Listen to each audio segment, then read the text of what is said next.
It's so wonderful to see familiar faces.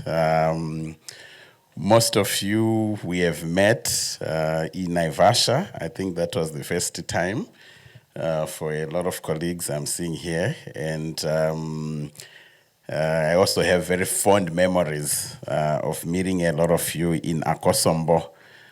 Who was in Naivasha?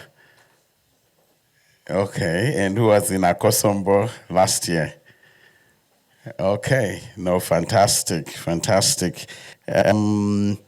So the invitation that I received from Gladys and Vetule, who are the two colleagues leading this initiative at Trust Africa, was to share some reflections on the current global moment and its implications for our work.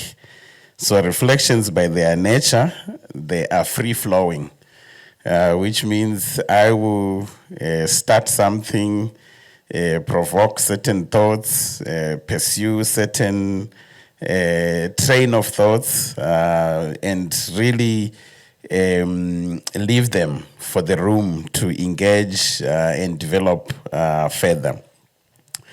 So the first thing that I want to say is that we are meeting at a most significant historical moment. It's a moment that only exists once for a generation. We are meeting at a moment when the last historical cycle that has defined politics, economics, culture globally is coming to a moment of termination, or is coming to a critical moment of decline, if we wanted to be conservative. The last big historical cycle is what's known as the American World Order. This is the world order that was inaugurated at the end of the Second World War, 1945, when America emerged as the most decisive global power. America had 50% of the global economy at that stage. America had 80% of the world's money, because money at that point was gold, so America was holding 80% of the gold reserves. America had the most intact and the most powerful global military at that particular moment. So 1945, you had the inauguration of a world order in terms of a political system that includes what we know today as the United Nations Charter, which defined how global political governance will be undertaken. It defined to very specific details. You'll have a UN Security Council, you'll have a General Assembly, you'll have these 5 permanent members of the Security Council. It even explains why us as Africa, we do not have a single seat as a permanent member of the Security Council or a veto power. It defined the economic system in the sense of what we know today as the Bretton Woods institutions. You'll have the IMF, you'll have the World Bank, and they will be based in the USA, in Washington, D.C. And the voting powers will be determined in this particular way, and they'll have this role in terms of shaping global economic governance. So this, and you will have it explains why the US dollar emerged as the global reserve currency and still is even up today. The different nodes that I've just touched on explains the objective basis of US power in 1945, which allowed the United States of America to then shape a new world order. And this is not a unique thing.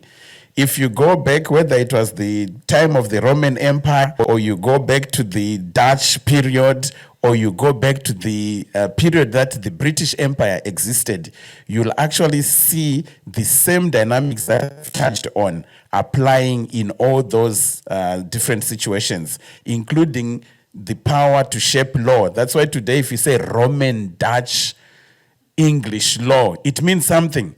Because we had the Roman Empire, We had the Dutch Empire. The British Empire only rose from the ashes of the Dutch Empire. At one point, Amsterdam was what New York City is today. And at one point, London was what New York City is today. So you can actually align the dominant power with these issues I'm touching on in terms of politics, economics, and culture. So we are at a moment when that global order has come to a point of termination in social terms. It also means it's a moment when it can no longer answer society's most pressing questions and challenges. That's why the UN Security Council is failing to be relevant to the wars we are confronted with, whether it's Sudan, it's the Congo, it's Ukraine. There's this paralysis that would not have existed at a moment when, or if it was before this moment of exhaustion. So it's not exhaustion in the sense of, our muscles getting tired, but it's in the sense of an inability to provide answers to society's contemporary questions. So this is where we have reached. And I think there is a global acceptance that this is actually the moment we are. And those who have looked at this in much greater detail speak of these 80-year to 100-year cycles in terms of the rise of these, historical cycles. And when I say historical cycles, I'm talking of the big, overarching global patterns that actually dominate some of the local, domestic, national dynamics that we live with day to day. These big patterns ultimately impact what is happening within our different local landscapes. So we are at this particular moment of the end of this big historical cycle. What we are seeing, and this is the second point I want to share, is that we are at a moment of massive geopolitical shifts.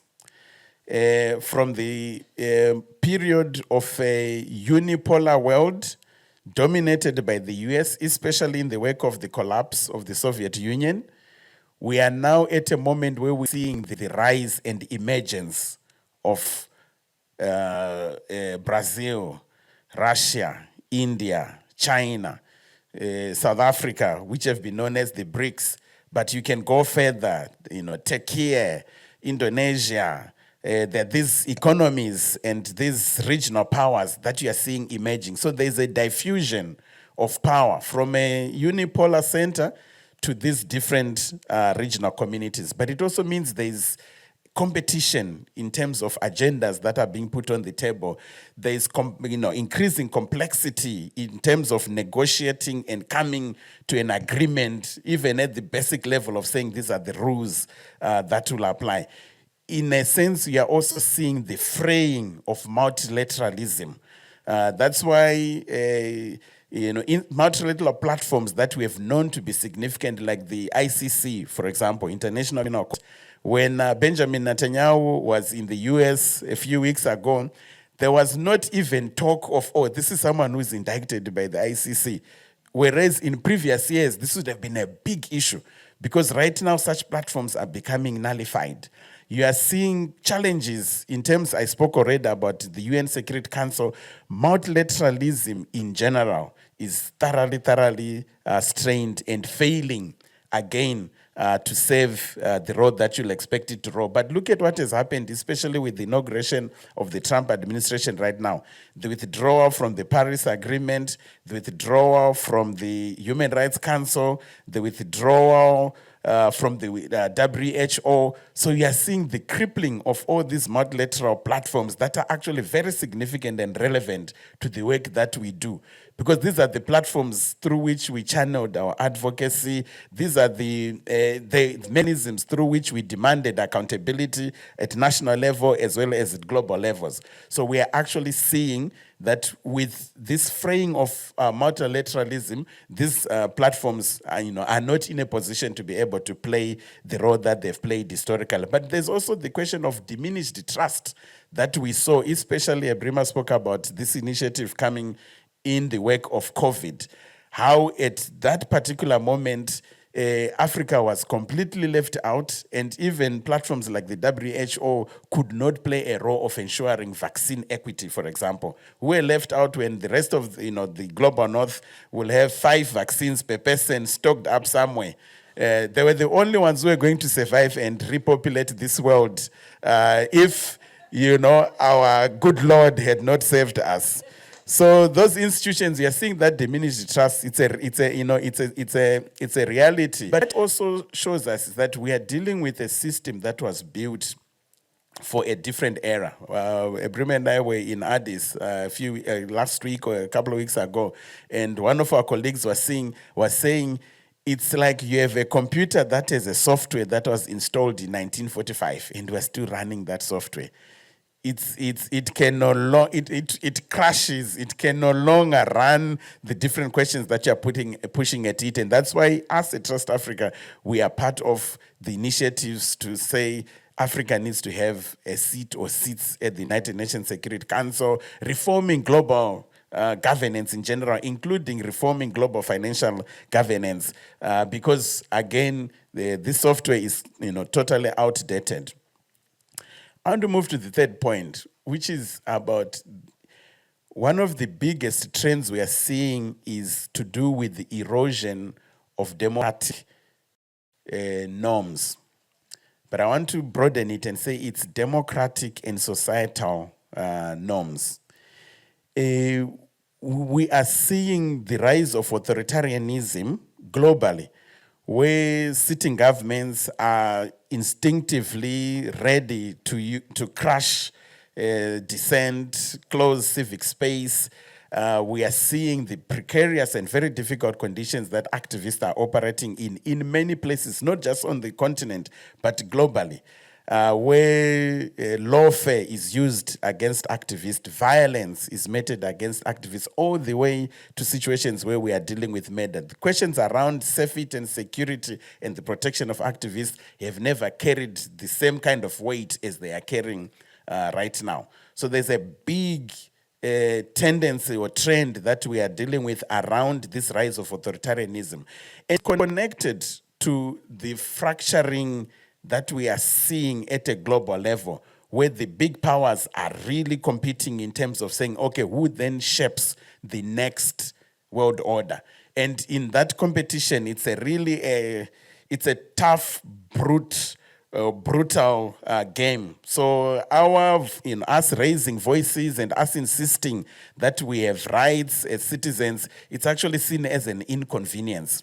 Like you are slowing down, you are distracting, or you are undermining the ability for brute force to actually settle questions quickly and move things forward. So this is a big crisis that that is before us. But the reason why I said I would like to broaden it to the issue of societal norms, if anyone followed the reason why the US Secretary of State did go to South Africa for the G20 meeting, which is another platform of multilateralism that we are seeing collapsing right before our eyes, he said it's because South Africa is championing equity, sustainability. There was a third one: solidarity, equity, and sustainability.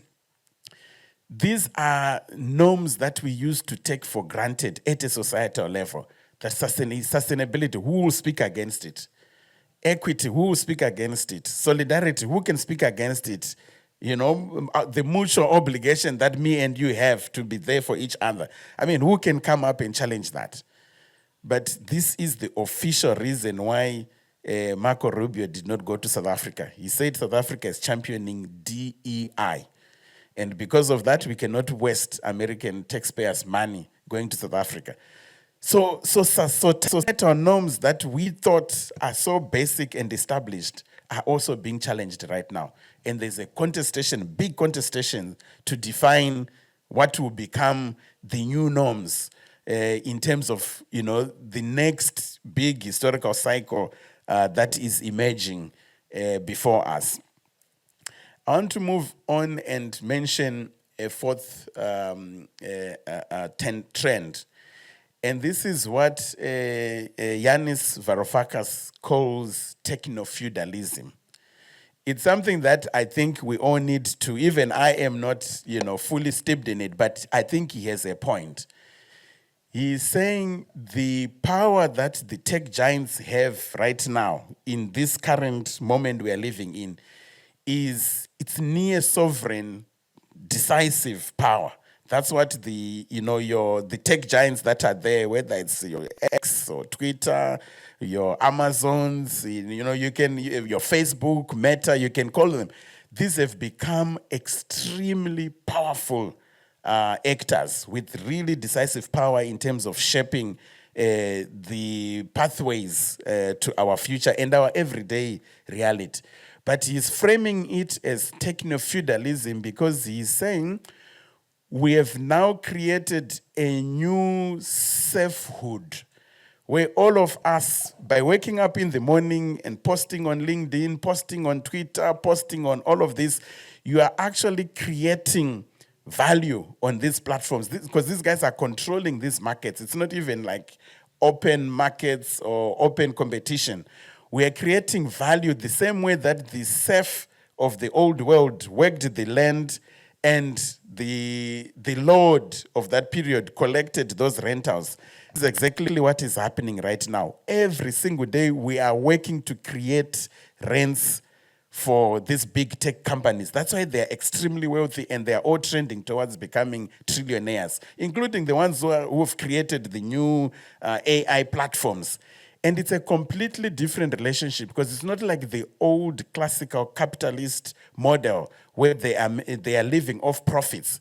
This one is a different relationship. It's a serfhood relationship where we are the serfs on these markets that they completely dominate and monopolize, and they're harvesting the rentals that are coming from us.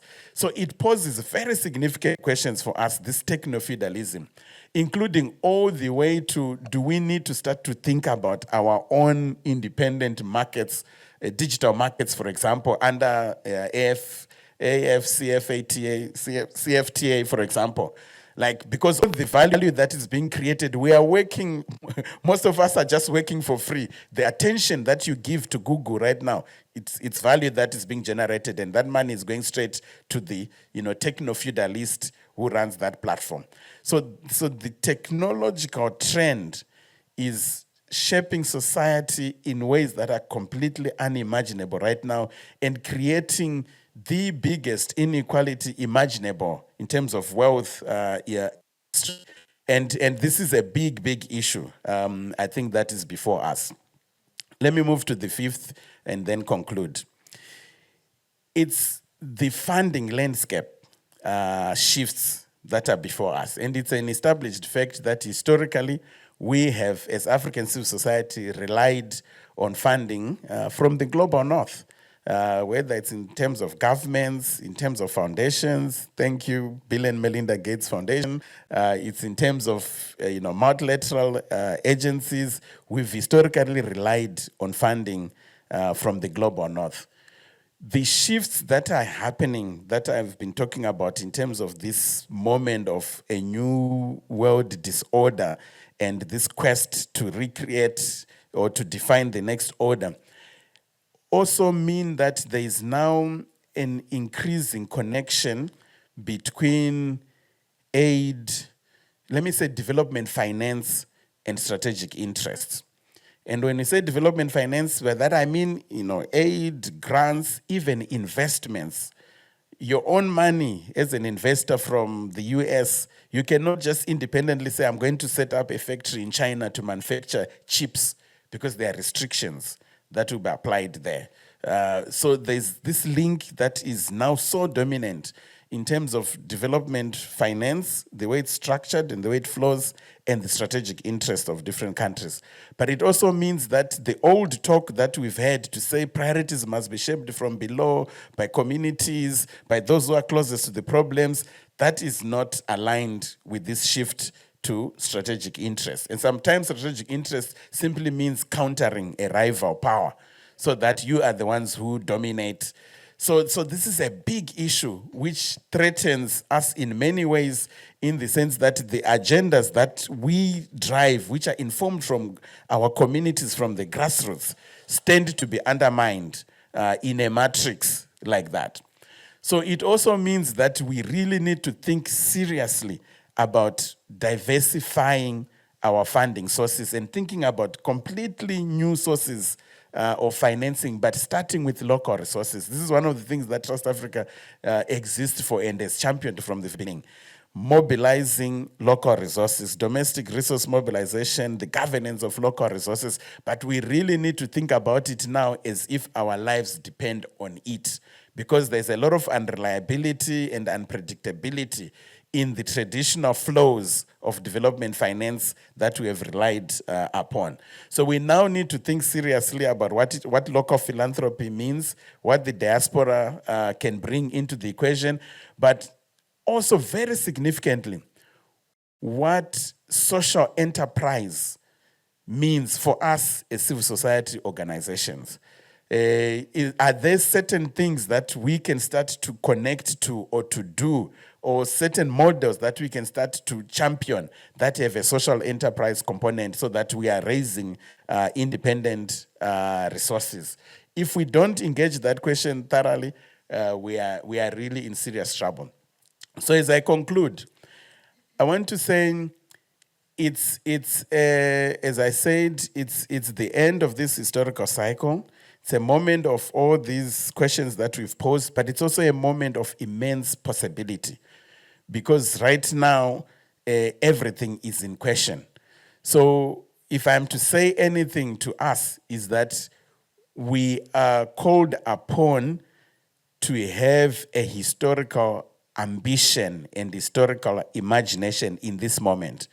Because what we are doing today is not just about tinkering with things within our own small circle, but we are really defining what society will look like for the next 80 to 100 years. So we need to have that awareness of the task before us to be historically ambitious.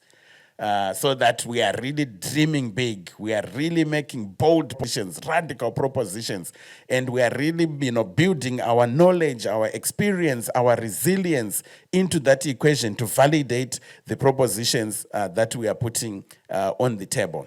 But there's a few specific things that we also need to be looking at, and one of it is really fostering solidarity and strengthening our networks.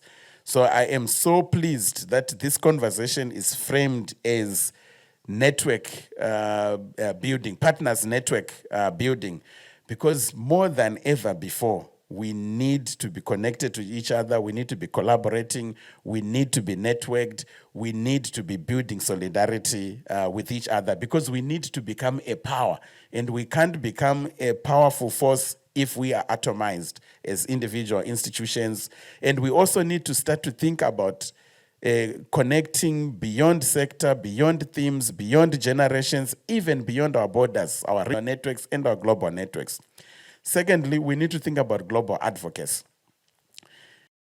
Because there's this big fight happening in terms of shaping the global dynamic, the global governance, I don't think it's a level of struggle we can divorce ourselves from. So we really need to build on everything that we are doing locally, connect nationally, build it into these regional platforms, but we need to impact the global level. That's why some of us were in the Summit for the Future conversations, and right now we are invested in the G20 discussions, we are invested in the Finance for Development conversations that are coming up, the COP conversations. Those platforms for global advocates are a lot more important today than they've been for decades because of this dynamic that's playing out. And then maybe let me just say one more thing. I told you reflections can keep going. It's the issue of power. In political economy terms, power is understood more as the ability to attain outcomes in spite of resistance. So there's a recognition that you want to influence, you want to achieve certain outcomes or certain ends or certain decisions in the face of resistance. I started by saying that America was able to achieve the outcomes that it achieved to become the shaper of the global order in 1945 because it had an objectively defined power base. The economy, the currency, the military, I mean, all of those pieces. So we often speak in wishful terms where we say Africa, the rule maker, the new African century, all of this. We need to think about what is the objective basis of our power. Because in this current moment, moral suasion does not hold sway anymore. If you see the current dynamic between Trump and Zelensky, you can see that brute force, brute power is at play. Like Trump would say, no, me and Zelensky are going to have a good time, spend time signing an agreement together. When Zelensky is fretting and saying, no ways, I'm not going to sell my country. As we sit today, this is a conversation the last week, as we sit today, everyone knows that Zelensky is going to be in Washington, D.C. to sign off Ukraine's rare earth minerals because power is being deployed. So it's a moment where we need to think about what is the objective basis of our power. What is that base that's going to support the attainment of the futures that we desire, the vision that we have. And the question of organizing, organizing, youth activism, bringing in our arts and culture, inspiration, mobilization, that question of a dynamic social base that cannot be ignored. Back in the day, people used to say workers were powerful because they would withdraw their labor. That's a very clear objective power. It's no longer a question of saying, look, I'm historically disadvantaged, I am this, I am that. No, there has to be a basis upon which we can say we do have a social muscle that can get us to achieve the ends that we want. And for me, it's organizing. It's not agonizing, it's organizing. And we need to unpack that thoroughly. So thank you very much. These are some of the thoughts that I thought I would share with you today. Thank you. Bye.